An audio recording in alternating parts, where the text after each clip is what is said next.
ಊಟದ ವಿಚಾರಕ್ಕೆ ಬರೋದಾದ್ರೆ ಊಟದ ವಿಚಾರಕ್ಕೆ ಬರೋದಿತ್ತು ತುಂಬಾ ಎಲ್ಲ ಬಂದವರೆಲ್ಲ ಮಾತಾಡ್ತಿದ್ದು ಈ ಬಂದವ್ರು ಎಲ್ಲರೂ ಊಟ ಮಾಡಿದಂತ ಕೇಳ್ತಿದಂತ ಒಂದು ಅದೊಂದು. ಎರಡನೇದು ನಿಮ್ ಜೊತೆ ಒಟ್ಟಾಗೆಲ್ಲ ಕೂತು ಊಟ ಮಾಡುವಾಗ ಏನೇನ್ ಮಾತಾಡ್ತಾ ಇದ್ರು ಆ ಥರದಂತೂ ಶೇರ್ ಮಾಡ್ಕೊಂಡು.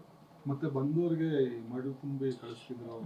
ಹೆಣ್ಮಕ್ಳು ಯಾರೇ ಬಂದ್ರು ಮಡಿಲು ತುಂಬಿ ಅವ್ರು ಹೌದು ಖಂಡಿತ. ಅವರು ಫಸ್ಟ್ ಯಾರೇ ನಮ್ಮ ಮನೆಗೆ ಬರಲಿ, ಎಂಥ ಹಳ್ಳಿ ಬಡವ್ರು ಬರಲಿ ಶ್ರೀಮಂತರು ಬರಲಿ ಯಾರೇ ಬರಲಿ, ಎಲ್ರಿಗೂ ಫಸ್ಟ್ ಪ್ರೆಷರ್ ಕೇಳ್ತಾ ಇದ್ದಿದ್ದು ತಿಂಡಿ ತಿಂದ್ರಾ, ಊಟ ಆಯಿತಾ, ಕಾಫಿ ಕುಡಿದ್ರ. ಅವರು ಈಗ ಒಂದ್ಸತಿ 11 ಗಂಟೆಗೆ ಬಂದಿದ್ರು, ತಿಂಡಿ ಆಯಿತಾ ಅನ್ನೋರು. ನಾನೇ ತಮಾಷೆ ಮಾಡಿ, ಅಮ್ಮ 11 ಗಂಟೆಗೆ ತಿಂಡಿ ಆಯಿತಾ ಕೇಳ್ತಿರಲ್ಲಮ್ಮ, ಅವ್ರು ತಿಂಡಿ ತಿಂದೆ ಬಂದಿರ್ತಾರೆ ಅಂದರೆ, ನಿಂಗೆ ಗೊತ್ತಾಗಲ್ಲ ಪಾಪ ಅವ್ರು ಹಳ್ಳಿಯಿಂದ ಬಸ್ ಹಿಡಿದೋದಕ್ಕೆ ಎಷ್ಟೊತ್ತಿಗೆ ಬಂದಿರ್ತಾರೋ ಏನೋ, ನಿಂಗೇನು ಗೊತ್ತು ಪಾಪ ತಿಂದಿರಲ್ಲ ಸುಮ್ಮನಿರೋ ಅಂತ.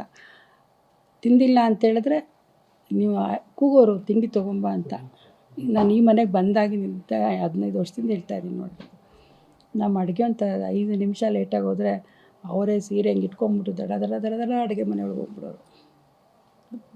ಕೈಯಲ್ಲಿ ಅವರೇ ಇಟ್ಕೊಂಬಂದು ಕೊಟ್ಟು ಮಾಡಿ ಅವ್ರಿಗೆ ಕಾಫಿ ಕೊಟ್ಟು ಆಮೇಲೆ ಕೂಡಿಸ್ಕೊಂಡು, ಯಾಕಪ್ಪ ಏನು ಬಂದಿದೆಯಾ. ಏಕೆಂದ್ರೆ ಅಪ್ಪ ಅನಿಸ್ತಿ ಸಿಗದೆ ಹೋದರೆ ಇವರೇ ಎಲ್ಲ ನೋಡ್ಕೋದು. ಸಿಕ್ಕಿದ್ರೂ ನಮ್ಮ ಅಮ್ಮನಿಗೆ ಏನಾದ್ರು ಕೆಳಗಡೆ ಎದುರ್ಕೊಂಡ್ರೆ ಇದೇ ಪ್ರಶ್ನೆ. ಊಟದ ಟೈಮಲ್ಲಿ ಬಂದರೆ ಊಟ, ಸಾಯಂಕಾಲ ಬಂದರೆ ಸ್ವೀಟು ಕಾಫಿ ಟೀ ಇಂಥದ್ದು ಕೊಟ್ಟೋದು. ಹೆಂಗಸರು ಬಂದರೆ ಕುಂಕುಮ ಕೊಡದೆ ಕಳಿಸೇ ಇಲ್ಲ ಅವರು.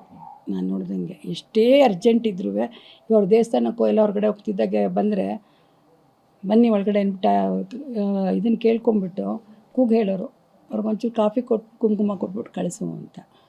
ಬಟ್ ಊರಿಂದ ಬಂದವ್ರಿಗೆ ಮಾತ್ರ ಸೀರೆ ಇಟ್ಟೇ ಕೊಡಬೇಕಿತ್ತು ಅವ್ರಿಗೆ. ಸೀರೆ ಇಲ್ಲ, ಒಂದು ಬ್ಲೌಸ್ ಪೀಸ್ ಆದರೂ ಇಡಬೇಕಿತ್ತು. ಬರೀ ಹಣ್ಣು ಕಾಯಿ ಅಷ್ಟರಲ್ಲಿ ಅವ್ರಿಗೆ ತೃಪ್ತಿ ಆಗ್ತಿರ್ಲಿಲ್ಲ ಅವ್ರಿಗೆ. ಏನಾದರೂ ಒಂದು ಆಸೆ ಇಲ್ಲ ಏನಾದರೂ ಒಂದು ಕನಸು, ಫ್ಯೂಚರ್ ಮಕ್ಕಳಾಗಿರ್ಬೋದು ಅಥವಾ ರಾಜಕೀಯ ಏನಾದ್ರು ಒಂದು ಕನಸಿತ್ತು ಅವ್ರಿಗೆ, ಏನಾದರೂ ಆಗ ಮಕ್ಕಳ ಬಗ್ಗೆ ಆ ಥರ ಏನಿಲ್ಲ. ಅವ್ರಿಗೆ ಕನಸೇನಾದರೂ ಇದೆ, ನನ್ನ ಮಕ್ಕಳೆಲ್ಲ ಒಳ್ಳೆ ದಾರಿಲಿ ನಡಿಬೇಕು, ಒಳ್ಳೆ ವಿದ್ಯಾವಂತರಾಗಬೇಕು ಅನ್ನೋದು ಒಂದೇ ಅಷ್ಟು ಮನಸ್ಸಿನ ಆಸೆ. ಬಿಟ್ಟರೆ ಬೇರೆ ಥರದ್ದು ಅವ್ರು ಯಾವತ್ತೂ ಮಾಡಿಲ್ಲ. ಮೇಡಮ್, ಅಮ್ಮವ್ರದ್ದು ಕೊನೆಯ ದಿನಗಳು ಹೆಂಗಿತ್ತು ನಾನು ಶೇರ್ ಮಾಡ್ಕೊಳ್ಳೋದಾದ್ರೆ ಸಾಧ್ಯ ಆಗ್ತದೆ ನೋಡಿ. ಆಗಲೂ ಸಹ ನಾವು ಜೊತೆಗೇನಾದರೂ ಇದ್ದರೆ ಅವ್ರು ಊಟದ ಟೈಮಲ್ಲೂ ಅವರೇ ಸ್ವಲ್ಪ ಬೇಡ ಬೇಡ ಅಂತ ಕಷ್ಟದಲ್ಲಿ ಊಟ ಮಾಡೋರು. ಏಕೆಂದ್ರೆ ಇಷ್ಟಪಡ್ತಿರ್ಲಿಲ್ಲ. ಎಷ್ಟೋ ಸರಿ ನನಗೆ ಊಟನೇ ಬೇಡ ಅಂತ ಹಠ ಹಿಡಿಯೋರಲ್ಲ. ಅಪ್ಪ ಹೇಳಿ ಊಟ ಮಾಡಿಸ್ದು ನಾವು ಪಕ್ಕದಲ್ಲಿದ್ದರೆ ಕೇಳೋರು, ನೀವು ಊಟ ಮಾಡಿದರೆ 2 ತುತ್ತು ಅವ್ರು ತಿಂತಿದ್ದು ಅಷ್ಟರಲ್ಲಿ ನೀವು ಊಟ ಮಾಡಿದೆಯಾ, ಮೊದಲು ಊಟ ಮಾಡ್ಕೊಂಬರೋದು, ಆಮೇಲೆ ನಾನು ಮಿಕ್ಕಿದ ಊಟ ಮಾಡ್ತೀನಿ. ಅದು ಒಂದಿತ್ತು ಯಾವಾಗಲೂ ಅವರಿಗೆ. ಅದು ಅಲ್ಲ ಆಗಳಿಗೂ ಅದೇನೆ ಅವರಿಗೆ ಮನಸ್ಸಿನಲ್ಲಿ. ಲಾಸ್ಟ್ 1 ವರ್ಷದಿಂದ ಅವರು ಅನಾರೋಗ್ಯ ಕಾಡ್ತಾ ಇತ್ತು. ಆ ಸಂದರ್ಭದಲ್ಲಿ ಯಾವ ರೀತಿ ಇದ್ರು ಮನೆಯಲ್ಲಿ, ಯಾವ ರೀತಿ ನಿಮ್ಮ ಜೊತೆ ಎಲ್ಲ ಕಮ್ಯುನಿಕೇಟ್ ಏನಾದರೂ ಅವ್ರ ಹತ್ರ ಎಕ್ಸ್ಪ್ರೆಸ್ ಮಾಡ್ಕೊಂಡಿರೋ ವಿಚಾರ? ಬಟ್ ಅವ್ರಿಗೊಂದು ನೋವಾಗೋದು, ನಾನು ಇಷ್ಟೆಲ್ಲ ಇದು ಮಾಡ್ತಿದ್ದೆ, ನನಗೆ ಏನಕ್ಕೆ ಈ ಶಿಕ್ಷೆ ಸಿಕ್ತು ಅಂತ ಒಂದು ಪ್ರಶ್ನೆ ಅವ್ರಿಗಿತ್ತು, ಒಂದಿತ್ತು. ಬಟ್ ಇವಳು ಅವ್ರ ಬಗ್ಗೆ ಆರೋಗ್ಯದ ಬಗ್ಗೆ ತುಂಬ ಕಾಳಜಿ ವಹಿಸೋಳು.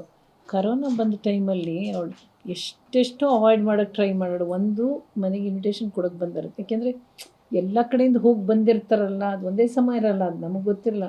ನೋಡೋಕ್ಕೆ ನಾವು ಚೆನ್ನಾಗೇ ಇರ್ತೀವಿ, ಒಳಗಡೆ ಹೇಗಿರುತ್ತೆ, ನಾವೇನು ಕ್ಯಾರಿ ಮಾಡ್ತಿದ್ದೀವಿ ಅನ್ನೋದು ನಮಗೆ ಗೊತ್ತಿರಲ್ಲ. ಅದಕ್ಕೆ ಬಂದವ್ರನ್ನ ಆದಷ್ಟು ಅವಾಯ್ಡ್ ಮಾಡೋಳು. ಒಂದು ಚೂರು ಕಿಟಕಿಲಿ ಕಂಡ್ರೆ ಸಾಕು ಕರೆದ್ಬಿಡೋರು.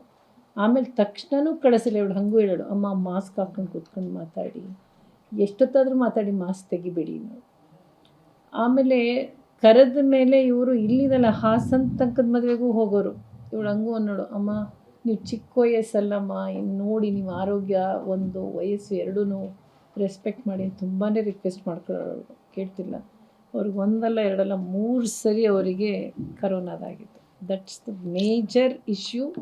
ಲಂಗ್ಸ್ದು ಸ್ವಲ್ಪ ಅವ್ರ ಪ್ರಾಬ್ಲಮ್ ಆಗುತ್ತೆ. ಅದರ್ವೈಸ್ ಹಾರ್ಟ್, ಕಿಡ್ನಿ, ಲಿವರ್ ಎಲ್ಲ ಎಕ್ಸ್ಟ್ರಾರ್ಡಿನರಿ ಫಿಟ್ ಇತ್ತು ಅವರಿಗೆ. ಕೋವಿಡ್ ಆಗಿದ್ದು ಅಂದರೆ ಅದೇನಂತಿದ್ರೆ ಇಟ್ ಎಫೆಕ್ಟ್ಸ್ ಲಂಗ್ಸ್. ಅದು 1, 2 ಅಲ್ಲ 3 ಸರಿ ಆಯಿತು ನೋಡಿ. ಅದಕ್ಕೆ ಅವ್ರು ಉಸಿರಾಟದ ತೊಂದರೆ ಆಗಿದ್ದಲ್ಲಿ ಮೇಜರ್ ಅದು. ಲಂಗ್ಸಲ್ಲಿ ಇವಳಿಗೂ ಅವ್ರಿಗೂ ಎಷ್ಟೋ ಸರಿ ಆರ್ಗ್ಯುಮೆಂಟ್ ಆಗೋದು. ನಾ ಕಡೆಗನ್ವೆ ಬಿಟ್ಬಿಡು, ಯಾಕೆ ಇದು ಮಾಡ್ತಿ, ಏನಾದರೂ ಇದನ್ನು ಅನುಭವಿಸೋ ತಪ್ಪಿಸ್ಕೊಳಕ್ಕಾಗಲ್ಲ ಅಂತ. ಆದ್ರೂ ಅದು ವಿಧಿ ಬಿಡಲಿಲ್ಲ ಅವ್ರಿಗೆ.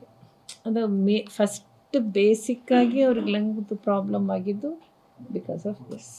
ನಮ್ ತುಳಸಿ ಅಂದ್ರೆ ಅಮ್ಮವ್ರಿಗೆ ಭಾರಿ ಇಷ್ಟ ಅಂತೆ, ಅದ್ರ ಬಗ್ಗೆ ತುಳಸಿ ಪೂಜೆ ಆ ಪೂಜೆ ಪೂಜೆ ಯಾವ ರೀತಿ ಮಾಡ್ತಿದ್ರು ಡೈಲಿ ಬೆಳಗ್ಗೆ? ಅದು ಒಂದು. ಆಮೇಲೆ ಅವ್ರು ನೆಕ್ಸ್ಟ್ ಏನಾಯಿತು ಅಂದರೆ, ಒಂದು ಸರಿ ಮನೇಲಿ ಸಣ್ಣದಾಗಿ ಬಿದ್ದರು, ಫಸ್ಟ್ ಟೈಮ್ ಬಿದ್ದರು. ಆವಾಗ ಸ್ವಲ್ಪ ಅಲರ್ಟ್ ಆದರು, ಓಡಾಡಬೇಕಾದ್ರೆ ಕೇರ್ಫುಲ್ ಆಗಿರಬೇಕು ಅಂತ. But by chance in span of 6 months ಅನಿಸುತ್ತೆ, ಸೆಕೆಂಡ್ ಟೈಮ್ ಬಿದ್ದಾಗ ಅವರಿಗೆ ಸ್ವಲ್ಪ ಭಯ ಶುರುವಾಯಿತು. ಓಡಾಡುವಾಗ ಬಿದ್ದರೆ ಮಾಡಿದ್ರೆ ನನಗೆ ಫಿಸಿಕಲಿ ಡ್ಯಾಮೇಜ್ ಆಗುತ್ತೆ, ತಲೆಗೆ ಆ ಟೈಮಲ್ಲಿ ಸ್ವಲ್ಪ ಜಸ್ಟ್ ತಲೆಗೆ ಮಿಸ್ ಆಗಿತ್ತು ಅವರಿಗೆ. ಆ ಇದರಲ್ಲಿ ಅವ್ರಿಗೊಂಚೂರು ಮನಸ್ಸಿನಲ್ಲಿ ಎಲ್ಲೋ ಒಂದು ಕಡೆ ಅವರ ಧೈರ್ಯ ಕಳ್ಕೊಂಡ್ರು ಅನಿಸುತ್ತೆ. ಈ ರೀಸನ್ಸಿಂದ ಅವ್ರಿಗೆ ಸ್ವಲ್ಪ ಆರೋಗ್ಯದ್ದು ಇದಾಗಕ್ಕೆ ಶುರುವಾಯಿತು.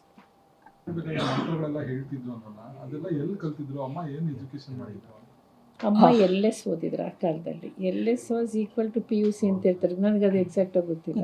ಅವ್ರು ಹೇಳೋದು ಇನ್ನೊಂದು 2 ಅಪ್ಪ ತಿಂಗಳು ಹೇಳೋರು. ಎಕ್ಸಾಮ್ ತೊಗೊಂಡಿದ್ರೆ ನಾನು ಟೀಚರ್ ಆಗಿರ್ತಿದ್ದೆ ಕಣೆ ಅಂತ ಅನ್ನೋರು. ಅಪ್ಪರು ರೇಗ್ಸೋರು, ನಿಮ್ಮಮ್ಮ ಟೀಚರ್ ಆಗಿಬಿಡ್ತಿದ್ಲಮ್ಮ ಅಂತ ಅಂದ್ಕೊಂಡು ತಮಾಷೆ ಮಾಡೋರು. ಬಟ್ ಅವ್ರು ಸಂಸ್ಕೃತ ಏನು ಕಲ್ತಿರ್ಲಿಲ್ಲ, ಆದರೆ ತುಂಬ ಸ್ಪಷ್ಟವಾಗಿ ಹೇಳೋರು. ಕನ್ನಡದಲ್ಲೇ ಲಲಿತ ಸಹಸ್ರನಾಮನಂತೂ ತುಂಬ ಚೆನ್ನಾಗಿ ಹೇಳೋರು. ಅವ್ರು ಲಲಿತ ಸಹಸ್ರನಾಮ, ವಿಷ್ಣು ಸಹಸ್ರನಾಮ, ಶಿವ ಆಮೇಲೆ ಸಹಸ್ರನಾಮ. ಶಿವ ಸಹಸ್ರನಾಮ 3 ರೆಗ್ಯುಲರ್ ಇದು.